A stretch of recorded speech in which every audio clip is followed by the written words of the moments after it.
3 years ago, when her daughter was 13 years old, Andrea Davis gave her a smartphone, kind of by default.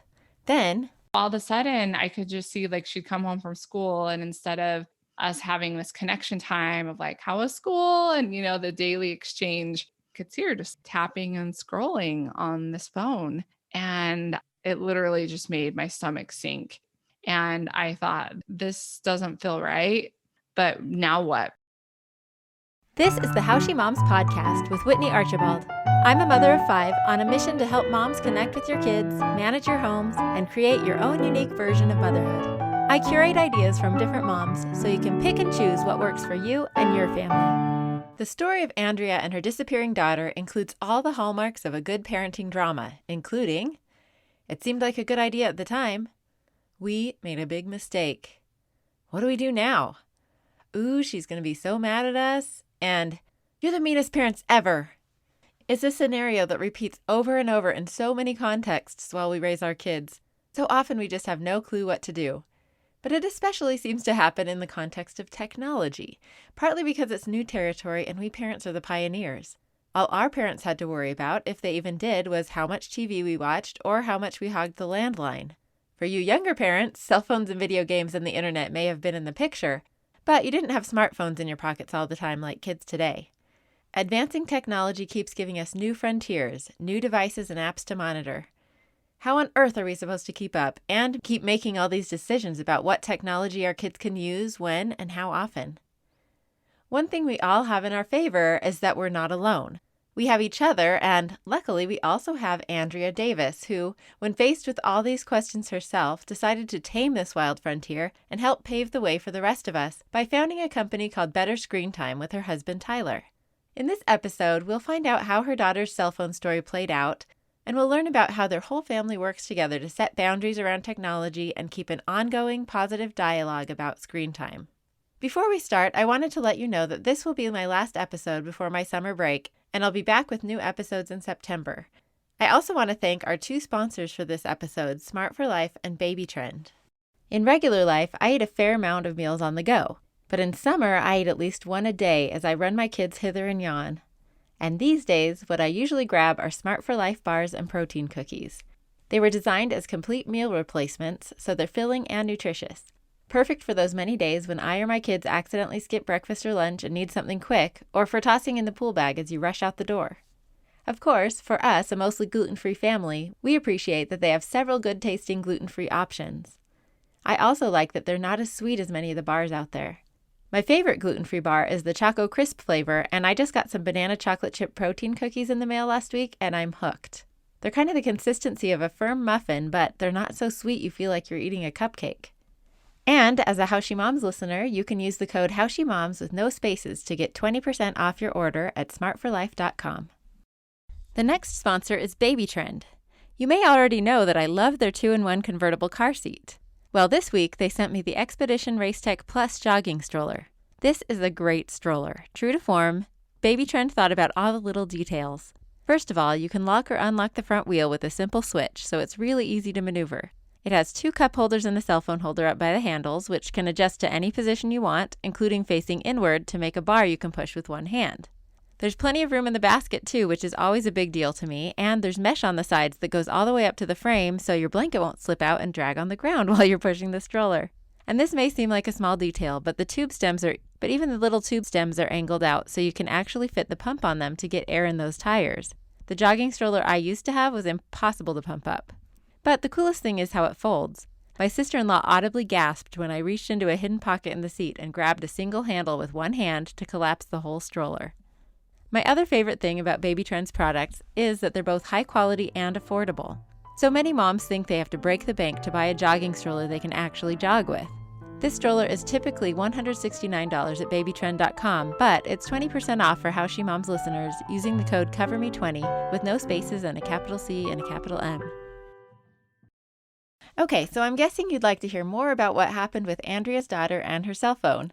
Let's back up a bit and talk about why they gave her the phone in the first place. So we made a big move from Illinois to Oregon, and it was crazy. It was unexpected. We weren't planning on taking a new job and moving. It was the middle of winter. We were in temporary housing, and I didn't know anyone here. And then our daughter, since she was in middle school, had left all these friends behind. And I was worried she wouldn't know where to get off the bus and all of these things. And so we had this leftover smartphone, just an abandoned smartphone. I think it had been my dad's. And so we handed it over to her so that she could call me if she got off the bus on the wrong stop, which actually did happen. And so she could stay in touch with those friends that she left behind and all those things which seem very practical and important, right?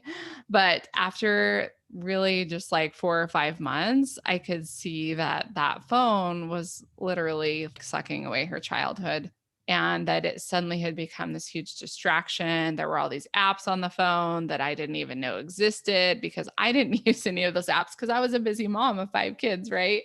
And so all of a sudden, I could just see she'd come home from school, and instead of us having this connection time of like, how was school? And, the daily exchange, she would get her bowl of cereal. And then I could see her just tapping and scrolling on this phone. And it literally just made my stomach sink. And I thought, this doesn't feel right. But now what? Because we've already handed this over. And so it was the combination of really, entering that stage of middle school and the explosion of technology that's happened over the past decade and realizing that we were carrying many computers in our pockets and that those demands of kids that age then wanting to have a cell phone and our oldest definitely wanting to fit in and be part of that. That was when I realized, okay, we have to have a plan. And so I spent probably a month or 2 months thinking this over like, is this the right move? And I went and talked to the middle school principal. I thought, okay, here's somebody who really knows. And his youngest son was the same age as my oldest. And so I asked him, I said, oh, does your son have a cell phone? And he said, no. And he won't be getting one till later in high school. And I said, don't you get any pushback for that? And he said, every day. And just that was kind of one of those aha moments where I realized, okay, sometimes being a good parent does mean getting some pushback. I think it's deciding which battles to fight. And I've always loved that line, like pick your battles wisely and then win them. So we're not picking every battle, but that was one that I knew was worth fighting. And it wasn't easy, but yeah, it was definitely the right thing. And so at that point, we decided to go back to a brick phone. At that time, there was no Gab phone, there was no smartphone without internet access. It was just like this full on smartphone or the brick phone. And even like screen time didn't exist on Apple devices. So we didn't even have those kind of options. And so there were a lot of tears. She was super sad. We were sad. It was hard. It's hard to admit as a parent that you've made a mistake and it's hard to go back, but I will never regret that. And so that's what we did.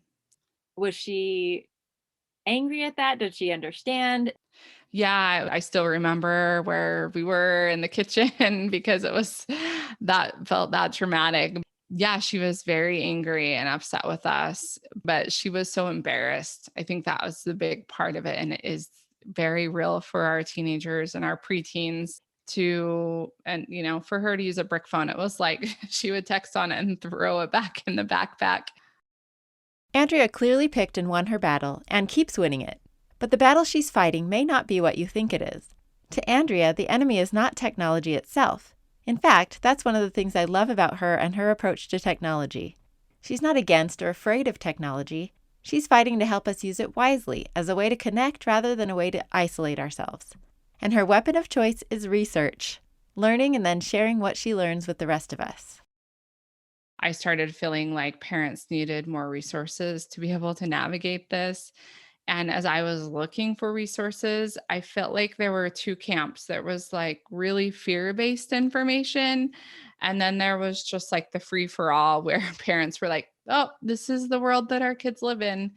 Give it to them and let them learn how to use it. And I thought, okay, where's the middle ground here where, yes, we do live in a digital world, but how can we really mentor our kids and not just monitor them or not just say no? And I thought there must be some happy middle. And that's when, yeah, we started Better Screen Time and my main goal has always been to help parents worry less about tech and connect more with their kids. That's That's my goal. And that was really what my main concern is with my own family and with other families, is seeing that technology can get in the way of those relationships, whether that be in a marriage or between a parent and a child. And to me, that's like the core behind why I do what I do. It's a little less about the technology and it's way more about the relationships. And so, how can we enjoy technology and use it without letting it get in the way? That's really my purpose. Andrea's purpose-driven approach to technology started long before the cell phone conundrum. Andrea and her husband Tyler have always ignored the technology status quo, even though Tyler is actually a mechanical and software engineer. In fact, up until 2 years ago, We actually kept our TV in a closet. We just used it as an appliance. wait, what? They use their TV like an appliance. This idea had never even occurred to me before I met Andrea. Of course, I had to know more. We would pull it out for family movie night and for the Olympics.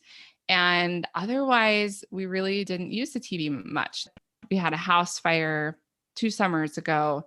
And when the guys came to like sort through all the stuff, one of the cleaning guys said, your TV was in the closet, right? And I said, yeah, I know. He was so like confused. And I said, yeah, we just pulled it out like once in a while. And that's why we don't have a TV right now, because we lost it in the fire. We ended up just getting a projector and a screen instead, because that's essentially what we were doing. And so like the kids love it because, Friday night's usually family movie night and they pull out the projector and the screen and it's just kind of like a big deal. So this has been 14 years of doing this and I still have no real desire to have a TV. So that's not to say my kids never use like the computer to play a computer game sometimes, or we would get DVDs from the library sometimes and put them on the desktop. But really, I felt like tech was pretty limited. This low-tech life started early in the Davises' marriage. They've intentionally created a family culture that makes screen time a low priority. The idea started with a conversation Andrea had with a good friend who is a voracious reader. She had read like everything. And I just asked her one day, I said, what did your parents do to instill this love of reading? Like, I love to read, but she took it to a whole nother level because I was curious. Like, we were just starting our family. My oldest was just like a couple of years old. And she said, oh, we didn't have a TV growing up. And I was like, really? And so it just sparked this, it was just curiosity really more than anything. And so then I took it to Tyler and we'd had just a small TV that someone gave us. And I remember like flipping through the channels and never finding anything that was worth watching. And so, of course, money was tight. We were in grad school. And so it's not like we really wanted to pay for cable. We weren't really using it. And he's like, sure, yeah, let's do it. And then it just stuck. And I loved taking my kids to the library and I never gave them a limit on how many books they could get. And again, I think it was just like, I think any habit that we want to have in place, then we replace it with something else. And so for me, it was replacing TV watching with reading books. And that all being said, I know it sounds pretty extreme and I never advise people or tell people, oh, that's what you should do. But I think what people should do is think ahead and craft that vision of what is important to your family. What do you want things to look like in 5 years, 10 years? And it's never too late to do this. Like, I think even sometimes as mothers, we get to the stage that you and I are at where we do have like a high schooler and we think, oh, there's this thing that I would love to see our family do. But you remember, especially if you have a bigger family, you've got these younger kids who still have all these years ahead of them and that potential. So it's never too late to really craft that vision and think, what do I want our family to look like? This family culture approach to tech is really at the heart of Better Screen Time and the Davises' approach to tech in their home. As I was looking for information, I came across an article that I really loved by Richard and Linda Iyer. And it was all about don't tell your kids the screen time rules, decide on the boundaries with them. And just like that simple article completely changed my mindset.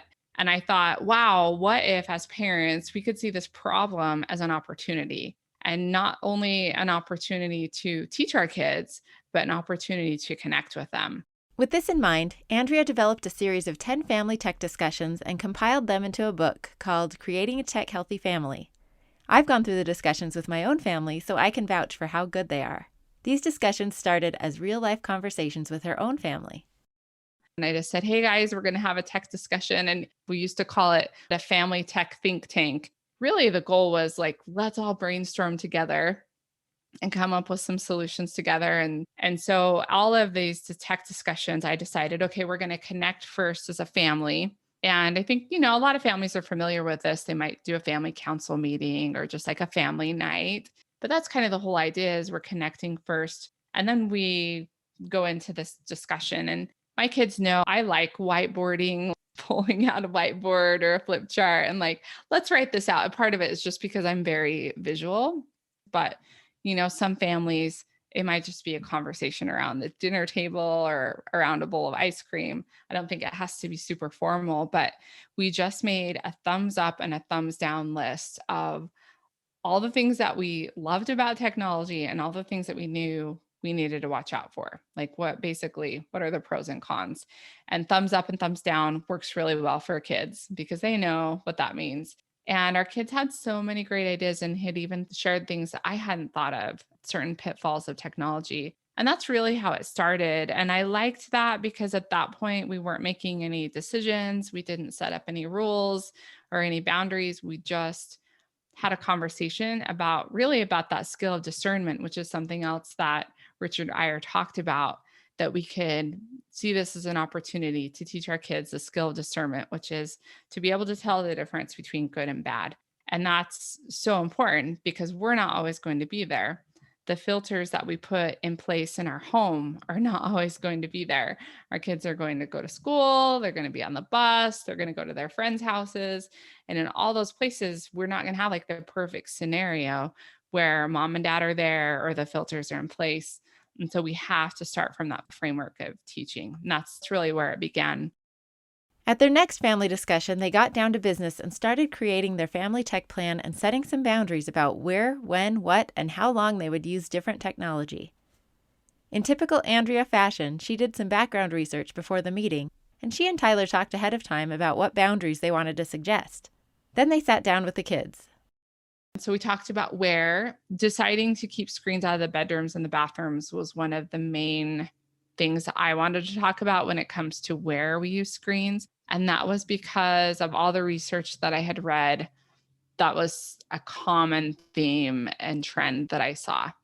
And I also realized that that was one of the habits that I most needed to change. And I think anyone that has a preteen or a teen starts to realize how much teens hate hypocrisy. You really don't love it when you tell them to do one thing, but you're doing something else. And so I thought, yeah, I guess I need to leave the screen out of the bedroom. And so since then, I've kept my phone in the charging station at night instead of taking my phone into the room. I just don't even carry it around in my pocket anymore because then it will end up going other places in the house. So I just leave it in the charging station or sometimes it's sitting on the kitchen table. One of the reasons why is because I realized too, in my early days of parenting, I didn't have a smartphone. So there wasn't that distraction. But with my younger kids, I noticed like I'd be giving one of them a bath or I'd be reading Harry Potter and all of a sudden my phone would ding or buzz. And then I would think, oh, I've got to answer that. I need to respond to this person right away. And I realized, no, we live in this always on culture. That doesn't mean that that person needs me right now. The person that needs me most is right in front of me. That's the kid that I'm reading to, or the kid that I'm bathing, or, now with my older kids, it might be the teen that is telling me about something that seems totally silly and unimportant, but just like listening and making the eye contact and paying attention. And so that was one of the big things that I think was a real struggle for me in the beginning. I'd take the laptop into the bedroom and work sometimes in bed. And that was like the worst thing because it was bad for my posture, it was bad for my sleep, and it wasn't good for my marriage. There was never really any problem between Tyler and I, but I just realized, oh yeah, this is keeping me from having conversations with him at night Instead, I'm like trying to meet a deadline at 11 o'clock at night, typing on my laptop. Is that really what I want to be doing? And then we decided on one exception, and that is that my husband does plug his phone in by the bed right before we go to bed. And so that's like an emergency phone. And then he uses it for an alarm, but he doesn't have any social media and there's not really any distractions on it for him. And so he's pretty well disciplined. That's just been a great boundary for us to have. And that's kind of the where. And then we talked about what kinds of things do we want to allow in our home, essentially, like what kind of content is okay. And even when you go to someone else's house, movies, games, whatever it might be, what's appropriate, what's not, what like falls in line with our family's values. So that was the what. And then we talked about how just like asking your kids, how long after being on a screen do you start to feel like a zombie? And I think your kids will know, like, oh, after an hour of playing this game or an hour of watching YouTube, whatever it is, then I, start to feel just tired or cranky and I think that's really important too, is just like knowing your kids really well and observing them and paying attention, because people always ask how much screen time is too much. The interesting thing is that the guidelines have changed over the years and they'll probably continue to change. The gold standard is the American Academy of Pediatrics, and they have very defined guidelines for like under age 5 and down. But when you go older than that, now it's not very well defined. It's basically like make sure that you're getting adequate sleep, that you're getting physical activity, that you're socializing, taking care of your mental health, and all those things are in place. And so that's kind of the conversation we had with our kids was, let's make sure that all those things are in place. We're doing our chores or contributing as a family. And then screen time is just like one small sliver of all the things that we do. And I felt like that was important too, because I don't think screen time is a good reward, just because I don't want my kids getting into that habit cycle of like, oh, I get all my stuff done, then I turn to a screen. I get all my stuff done, I turn to a screen. So instead, it's one thing among many that we might do in a day or during the week. And that was a great conversation to have with the kids. So, and then also talking about days of the week or times, like when we use screens. As families, we all might have rituals that we do, like something we do every day or every week or monthly, and trying to make those things screen free. So I think the most obvious one is dinner time. And I know a lot of people talk about device free dinner, but that's so important. We know that that time together as a family, that's just so important to guard that. And I mean, keeping devices away. But what are other things that your family does? Do you do a family walk after dinner every night? Or do you have a family game night every Thursday night? Any of those things, those certain rituals that your family does, how can you make those screen free? And I think that seems obvious. Like we think, oh, of course, we always do this thing, or of course it should be screen free. But how often do we leave to go on a walk with our family and check our phone while we're out with everybody? Could we leave the device at home? Even like when I take my kids to the park, quite often I just leave my phone in the car just because I know it'll distract me. And so I think thinking about that. And then, so we have like certain times of the day when we're trying to stay screen free and really focus on each other, then also one day a week. And I think any family can choose what works best for them. But for us, it's Sunday. We're Christian, so that's our Sabbath.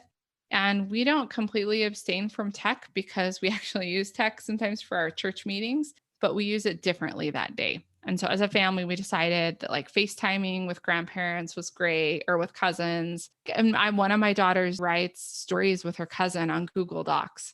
And in the evening, sometimes my kids love to watch a slideshow of family movies or family photos. And obviously we're using technology, but we're using it together. And I think that again is an important thing to talk to your kids about, is like, we really just want to avoid lots of isolation with screens, that using it together is a more healthy and helpful way.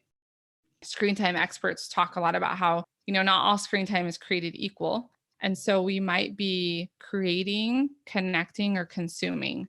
And so my kids know that if they're creating on a screen or they're connecting with someone, they can have more time on a screen than if they're just consuming something. Whatever happens in your house, whether that's video games or whether that's YouTube or social media, all those things that just kind of end up never ending.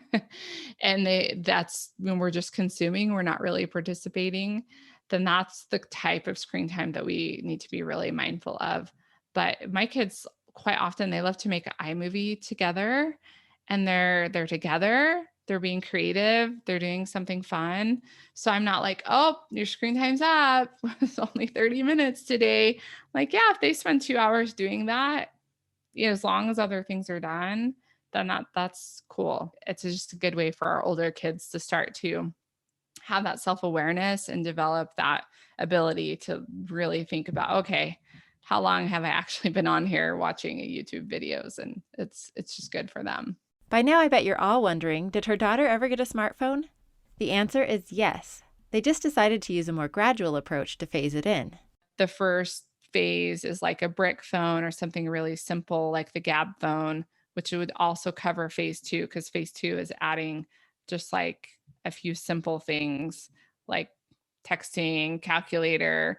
And then phase three is adding some more additional apps. Like they might have apps that their church youth group uses or their sports team or things like that. And then maybe just some useful apps. And then kind of there's this, we're kind of between phases 3 and 4 where she does have an Instagram account, but it's not on her phone, it's on mine.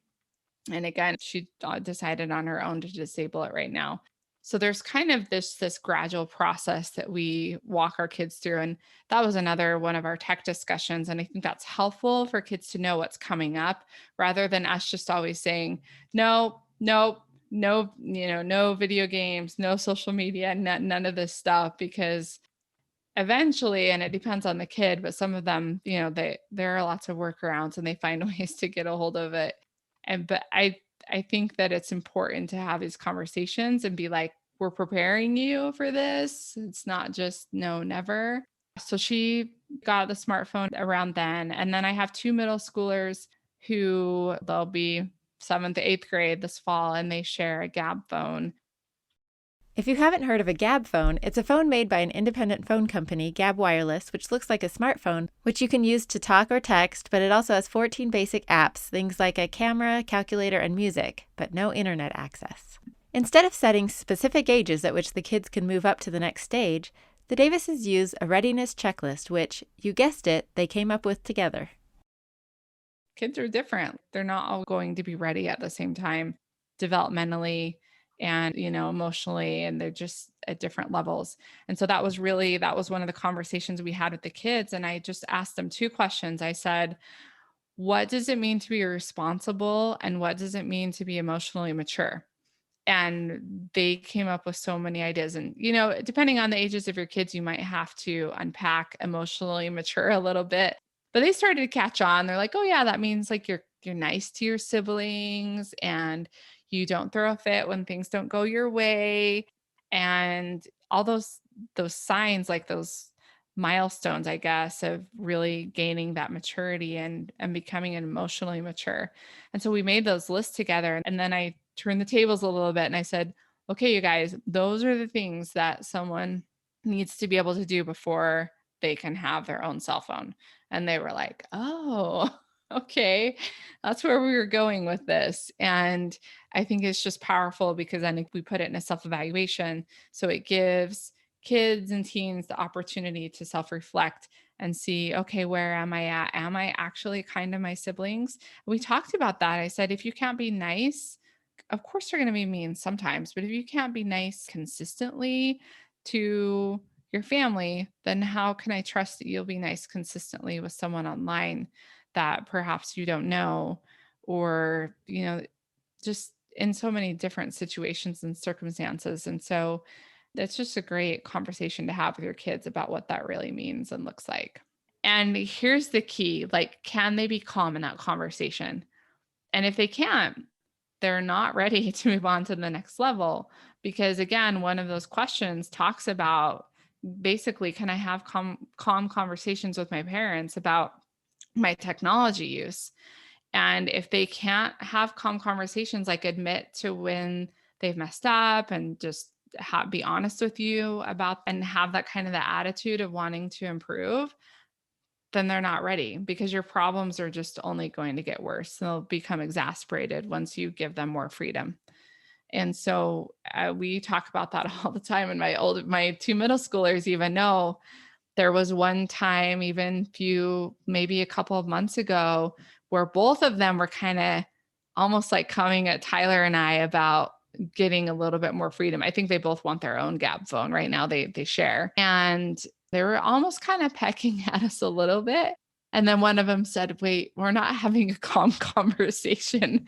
So they said they're not going to let us get different phones because we're not being calm about this. And I was like, yes, bingo, exactly right. So now that the Davises have set all these foundations, they keep the conversation open with weekly check-ins with the kids who have devices.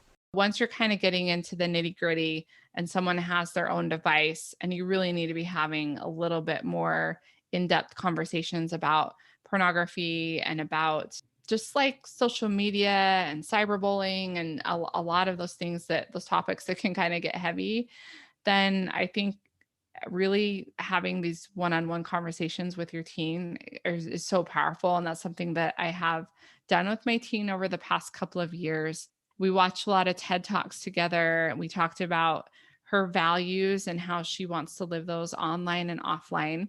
And then we created a parent teen pledge. And I just felt like that was so much more effective than a contract and like printing out a contract and saying, "Here, sign this." Instead, it was she decided like how she wants to show up. But then I also, as a parent, committed to not panicking when things do go wrong. And it was kind of like I got to my opportunity to make a commitment as well. And so we made this teen parent pledge. The other thing that was fascinating to me was that as I had those conversations with my daughter, I could kind of see where she was at emotionally and mentally, like maturity wise. And so it's also helpful because as you do these check ins, not only are you teaching them, but you're kind of evaluating, like, oh, no, they're not ready for that yet. Or, oh, wow, they've already had this experience. Like I've had parents who've gone through the course who've told me, and this happened to me too. You would sit down to have like a tech discussion, but at the end of the day, all these other things would come out that were completely unrelated to tech, but of course connected because they're telling you things that are going on in their life. And so I think that's kind of the magic of it, is that yes, you are trying to come up with tech boundaries, but all these other little things will come up. And so that can be really powerful. And that, my friends, is the big goal here, building those relationships and teaching our kids how to use technology in a healthy way. That, to me, is the genius of the Davises' approach. Andrea is going to take us out with some encouraging words. I know your family's relationship with tech will change as technology changes and as your kids get older, and your family's rules and boundaries might look completely different than the family next door. And so I think it is just crafting that vision so that your kids know this is why we use technology this way. And it's not that we're going to completely step away from it, because there are a lot of things that we like about it. And so like we can get so wrapped up in all this hard stuff. But what if we just take a step back and look, what can technology do for us? What are those pieces of technology that we want to pull in, that we love? And then how can we kind of weed the other stuff out? And literally weeding your technology garden and pulling out those things that you don't want to be in your home because you want to prioritize your relationship with your family over technology. And I think that's really the key. You can find all the resources we talked about and get your own free copy of the checklist Andrea and her kids came up with at betterscreentime.com, which is the best place to access all of the great content Andrea mentioned here. Plus even more resources, like her course for teens and their parents, Untangling Teens and Tech. She's also on Instagram at betterscreentime. One thing she just launched is a free 7-day screen-free challenge for families with lots of fun ideas to do while you're taking a break from screen time. I'll include that link in my show notes as well. Thank you for listening to the How She Moms podcast. If you like it, tell a friend. The bigger the community, the more ideas. There are lots of ways you can add your ideas to the How She Moms community. We have a Facebook group where we share ideas about upcoming topics and help each other solve problems we're facing in motherhood. You can also follow How She Moms on Instagram for quick tips and ideas. And you can go to howshemoms.com where you'll find transcripts of episodes and lots of other great resources. Special thanks to my mom, Susan Singley, for recording my theme music. She played this song all the time when I was growing up, and to me, it's the soundtrack of motherhood.